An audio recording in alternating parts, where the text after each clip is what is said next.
We're here with Coach Ian Brophy. It's a one-match weekend, one match a week this week against the number 9 team in the country at Arkansas. So I mean, for first, we'll look back at the last two matches. Two more really tough matches. I mean, we're 2 games in now. Do you think you guys how do you think you guys have played this past weekend aside from the scores? Yeah. Scores aside, I thought we played really well. I was really proud of the second half, especially those first 35 minutes or so against Mississippi State. I thought we were really good, and similarly, I thought the second half against SMU we played really well. I think our challenge is just, can we play that well over 90 minutes? But I was really happy with the overall performance and what we were able to do in both games last weekend, despite the scorelines.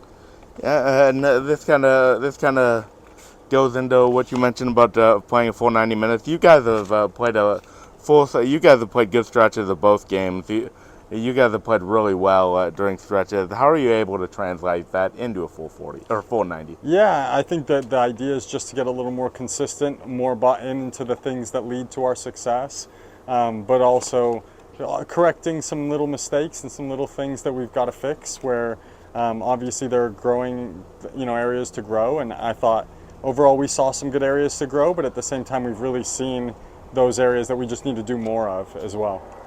What can you take away from those 2 games? Yeah, I think the fight that our team has, the grit, the fact that we're further along than where we were this time last year. Again, not looking too much at the scores, but just looking at the performance. I think there's a lot of confidence to take away, a lot of experience for a lot of players on the team. So I think all of that's invaluable. Yeah. Man, both games, it seems like you guys performed better as the game went along. Obviously, the Mississippi State scored 3 goals late, a couple of bad bounces in there.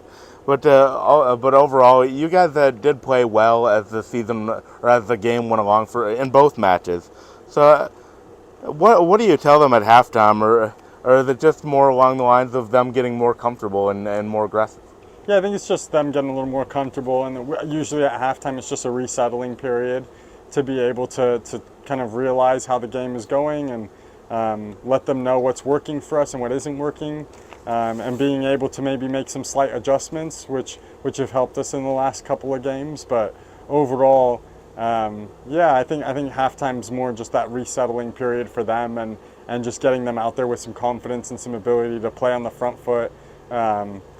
At SMU, didn't have a lot to lose being that down 2-0, so it was good to get out there and play a little bit freer in the second half. And probably similarly with Mississippi State, but I thought we stuck to the game plan really well, made some minor adjustments, and really performed well in those first 30 minutes of the second half, 35 minutes. I thought we were very good.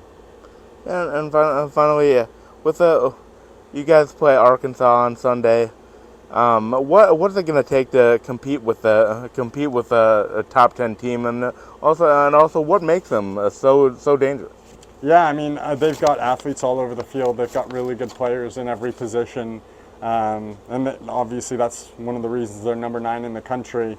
They've got a really unique style of play, a really committed style of play. They put you under a lot of pressure, both offensively and defensively. And just kind of hope that dam breaks with all their pressure. And so our goal is to stand up to that pressure, and really from an offensive standpoint be able to play through their press. From a defensive standpoint is to kind of withstand their attacks and obviously continue to defend well as we have been so far. But again, if we can do those things at a really high level, I think we'll have a shot the same way we've been in kind of the last 2 games. So I think that'll be our goal. Yeah, thank you, Coach. Yeah, thank you.